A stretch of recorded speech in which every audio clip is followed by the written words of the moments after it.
Every chainsaw on Earth was invented to cut wood, except it wasn't. The very first one was never meant to touch a tree. It was built to cut through living human bone in an operating room before anesthesia existed. In the 1780s, two Scottish surgeons needed a way to saw through the pelvis during childbirth without killing the mother in the process. Their invention worked. It saved lives. And a century later, that same design would become the most feared machine on the planet.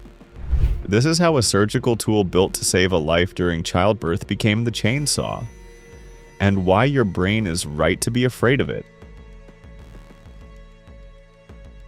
Strip away everything you associate with modern childbirth. Monitors, epidurals, a surgical team on standby, and picture Edinburgh in the 1780s instead. No anesthesia existed. No antibiotics existed. If a baby became lodged in the birth canal because the mother's pelvis was too narrow, there was no controlled, unhurried option. There was only speed, and the will to act before two lives were lost instead of one. This was the crisis facing surgeons John Aiken and James Jeffrey. The accepted emergency procedure of the era was symphysiotomy, cutting through the cartilage of the pelvic symphysis to widen the birth canal just enough for delivery to proceed. It was already a desperate measure, and the tools made it worse.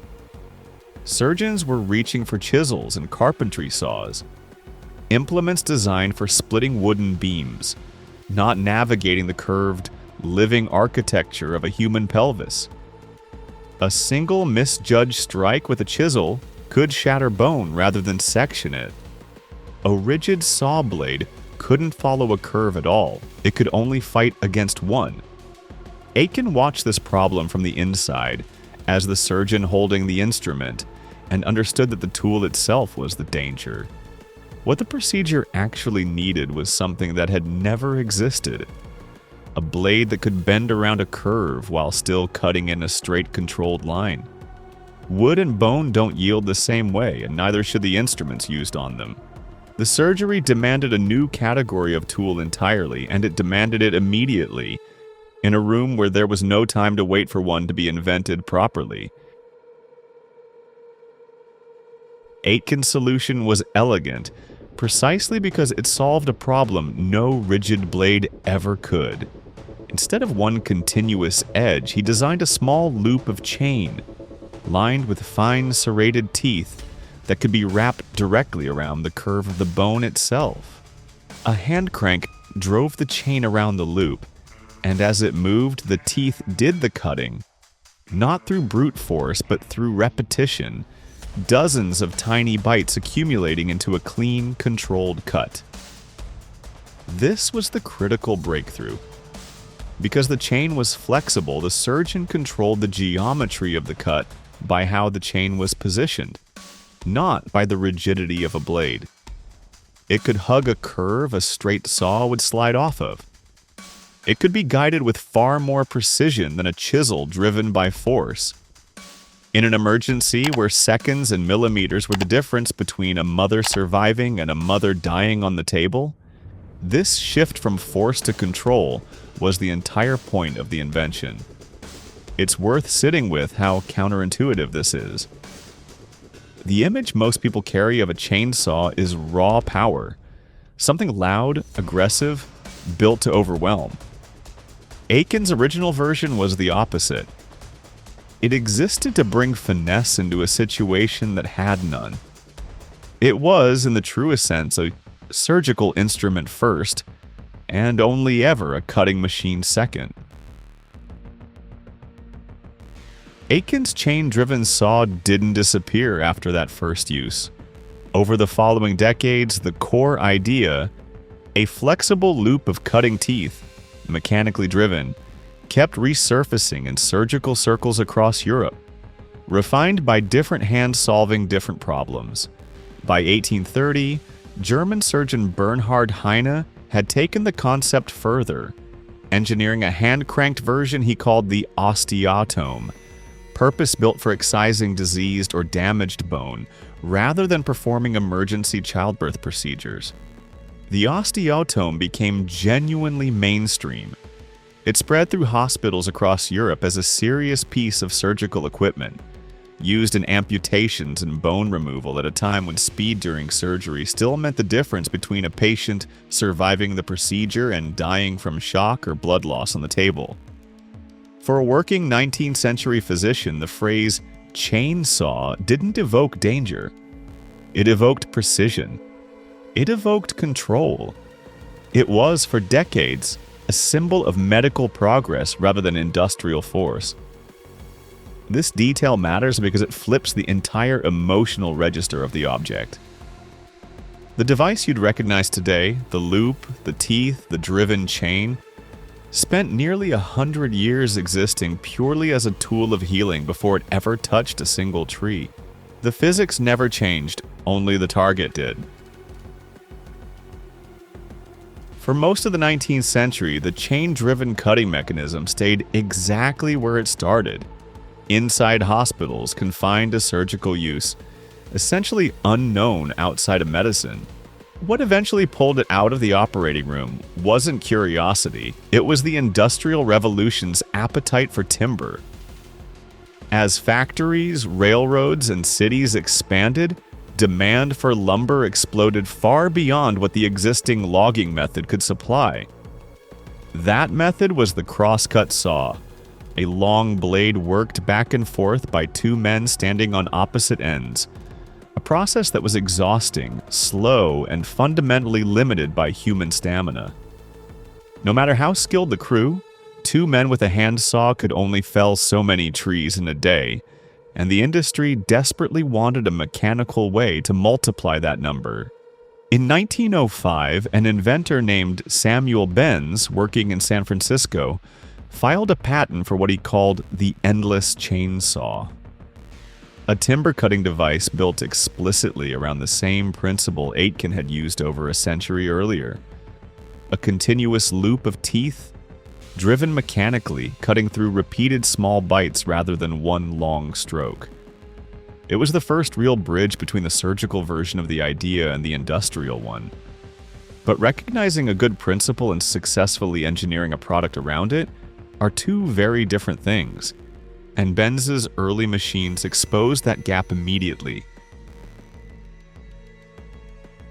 The first industrial chainsaws were nothing like the compact handheld tools we recognize now. They were massive. They were powered by steam engines or primitive electric motors, which meant they were tethered by cables to a stationary power source, severely limiting where and how they could be used in a working forest. They were heavy enough to require multiple operators just to position them against a tree trunk. Loggers, understandably, rejected them. Given a choice between a temperamental, cable-bound machine that struggled to function reliably and a manual crosscut saw their fathers and grandfathers had used successfully for generations, most crews chose the tool they could actually trust.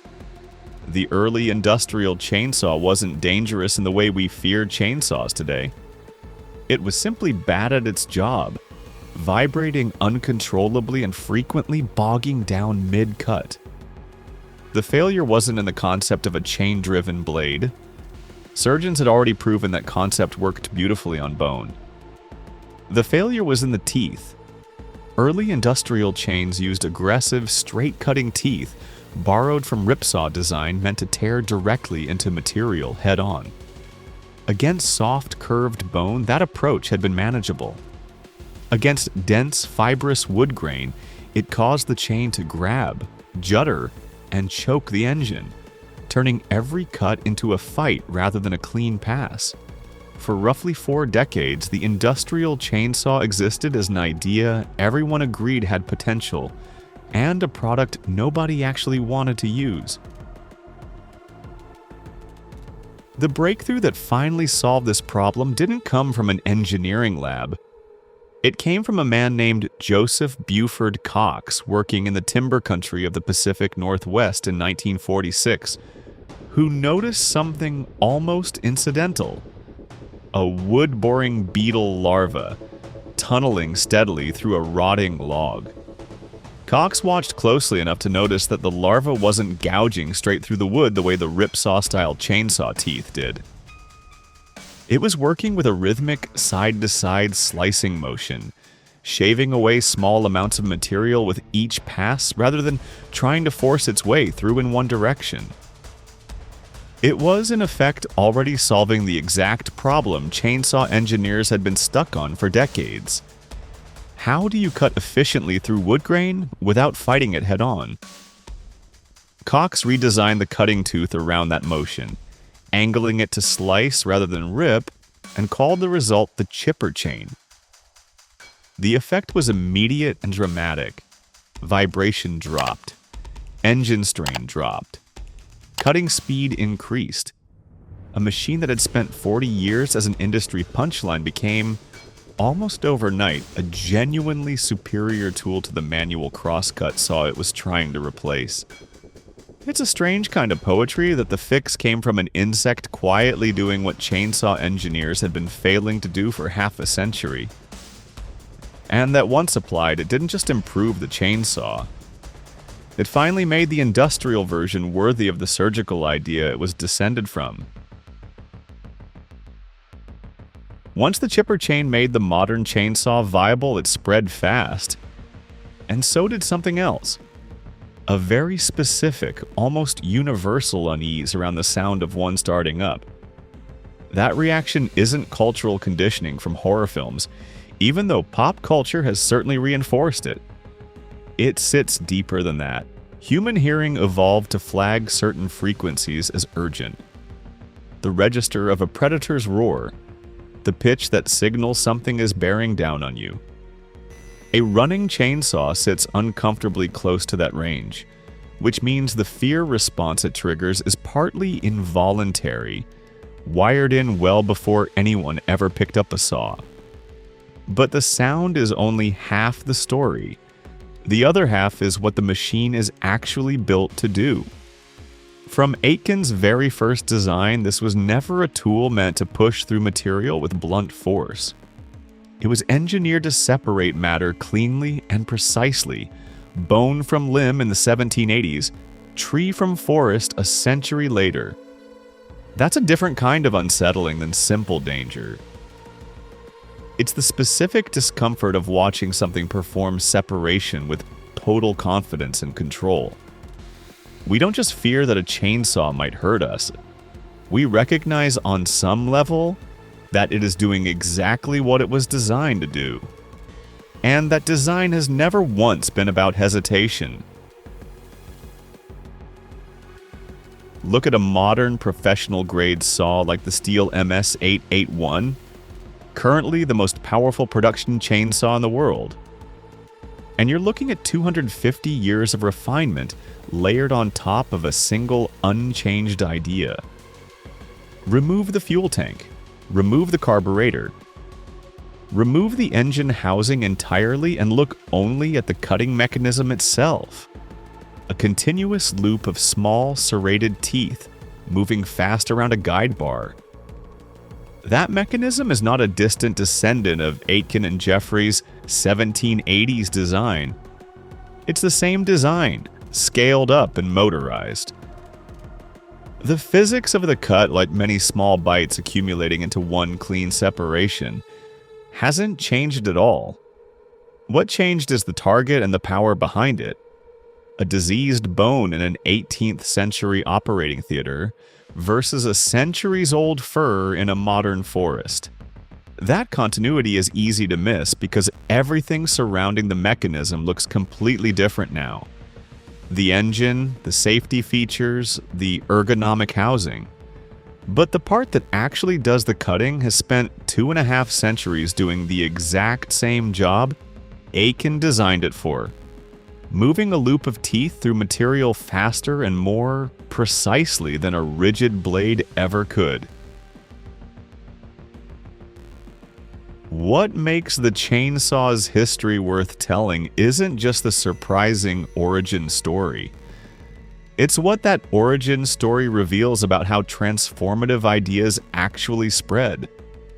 Aiken wasn't trying to invent a global industrial tool.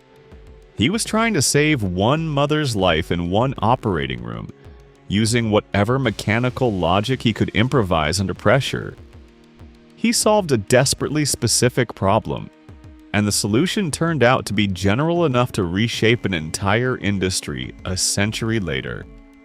That's rarely how we imagine major inventions working. We tend to picture someone setting out deliberately to build the future of forestry or the future of industry. The reality, at least here, was smaller and stranger. A surgeon under pressure, an engineer refining a hospital device, an inventor spotting an industrial opportunity, and finally a man in the Pacific Northwest paying close attention to an insect. None of them were trying to build the tool the world eventually got. Each of them was just solving the problem directly in front of them. The next time you hear a chainsaw start up, you're not just hearing a piece of logging equipment.